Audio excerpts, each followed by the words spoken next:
আসসালামু আলাইকুম। আশা করছি সকলে ভালো এবং সুস্থ আছেন। সুপ্রিয় দর্শক, আজকে আমরা যাচ্ছি আমাদের চিরচেনা গাজীপুর শহরের বুক চিরে যে রাস্তাটি অর্থাৎ দিরাশ্রমের দিকে গিয়েছে, এই রাস্তাটি হয়ে খুব সুন্দর একটি খামারে। আসলে আমি খামার ভিজিটের উদ্দেশ্যে দেশের আনাচে কানাচে অনেক জায়গা ভিজিট করি, যেগুলো আসলেই অমায়িক সুন্দর। এবং মনে রাখবেন, দেশ ভ্রমণ করার মতো আনন্দের, গ্রাম শহর ভ্রমণ করার মতো আনন্দের অন্য কোনো কিছু হতে পারে না। তো চলুন সেই খামারটিতে, যে খামারটিতে আমরা আজকে যাচ্ছি।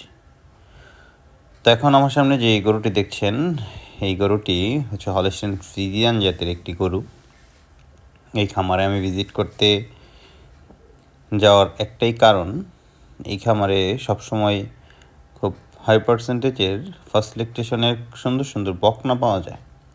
তো ওরকমই আজকে একটি বকনা পেয়েছি। আমার সামনে যে বকনাটি দেখতে পাচ্ছেন, এই বকনাটির বয়স মাত্র 4 দাঁত এবং সে ফার্স্ট বাচ্চা দিবে।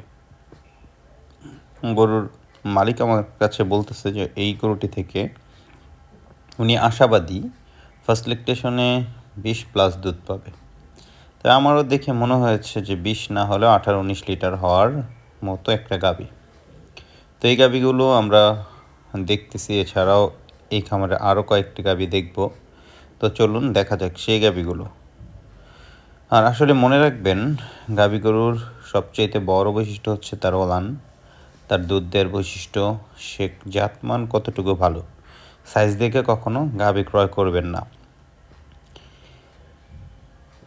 এই হচ্ছে এর পাশে আরও একটি গাভী। এই গাভীটি বাচ্চা দিয়েছে প্রায় 25 দিন বয়স। এই গাভীটির থেকে অলরেডি 20 লিটার প্লাস দুধ পাওয়া যাচ্ছে। আমি বিকেলবেলা গিয়েছি, যার ফলে খুব বেশি ওলান পালান দেখাইতে পারিনি। আর ওলান পালান দেখানো আমার উদ্দেশ্যই নয়, কারণ আমি এই গরুগুলো জাস্ট দেখতেছি কেনার জন্য। বিক্রয়ে যদি আমরা কিনতে পারি তাহলে বিক্রয়ের চিন্তা করব।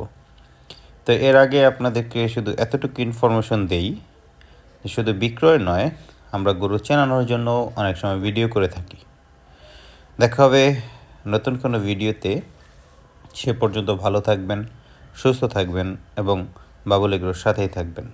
এবং আপনি যদি আমাদের এই চ্যানেলের নতুন দর্শক হয়ে থাকেন, তাহলে অবশ্যই চ্যানেলটি সাবস্ক্রাইব করতে ভুলবেন না।